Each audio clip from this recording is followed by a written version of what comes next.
Today, we're diving into a really tough question, one that's all about money and, well, freedom. We're talking about Meghalaya. It's been a state for over 50 years, but is it truly independent? The answer, you might be surprised, could start with a simple question you can ask yourself. Okay, let's try a little thought experiment. Imagine 80%, 80% of all the money you have each month came straight from your parents. You know, for rent, for food, for literally everything. Would you really feel independent? It kind of makes you think, right? Well, now let's take that exact same idea and apply it to an entire state. And that's the big question we're tackling today. Is Meghalaya financially independent? I mean, after half a century, is it really standing on its own 2 feet?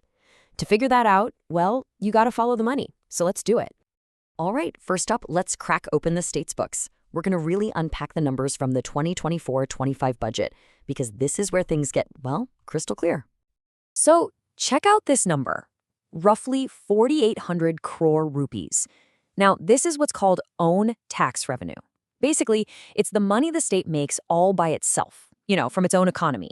This is Meghalaya's own hard-earned cash. So remember that number, just under 4,800 crore. Okay, you got that number? Now look at this one. The state's total spending for that same year, it's over 27,000 crore rupees. I mean, just let that sink in for a second. They make about 4,800 crore, but they spend 27,000 crore. That's a massive, massive gap. So the obvious question is, where on earth is the rest of that money coming from? And here's your answer. You see that little slice of the pie? That's the 20%, the state's own money. And that huge, massive chunk, the other 80%, that all comes from the central government in Delhi.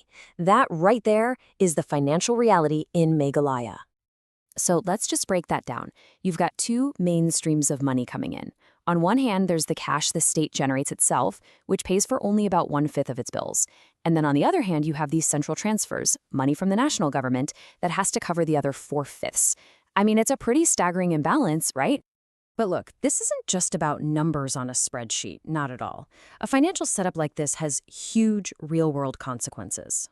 We're talking about the very high cost of, well, living on a financial lifeline. There's actually a name for this. It's called fiscal dependency.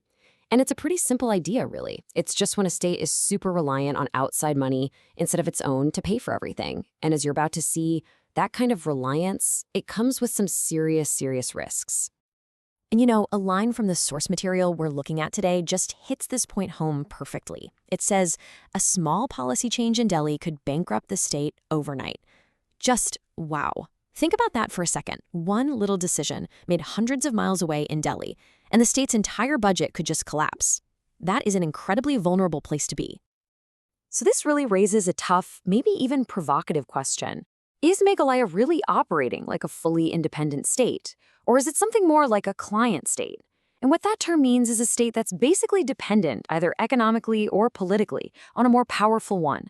Now, that's a really strong term, for sure, but it gets you thinking about the kind of power dynamic that exists when almost all the money flows in just one direction.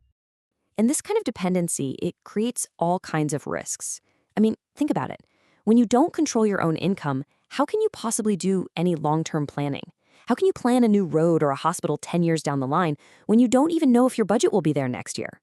The source material is really clear on this. If you don't have financial freedom, you don't really have political freedom. And ultimately, this all points to a much deeper problem, what seems to be a decades-long failure to build an economy that can actually sustain itself. So, where does that leave us? What's the big takeaway here? After looking at all the numbers and all the risks, it really boils down to one fundamental, 50-year-old question. And that question, pulled straight from our source material, is this. After more than 50 years as a state, why has Meghalaya failed to build an economy that can pay for even half of its own bills? What's really going on here? That right there, that's the 50-year question. And it's one that really makes you think.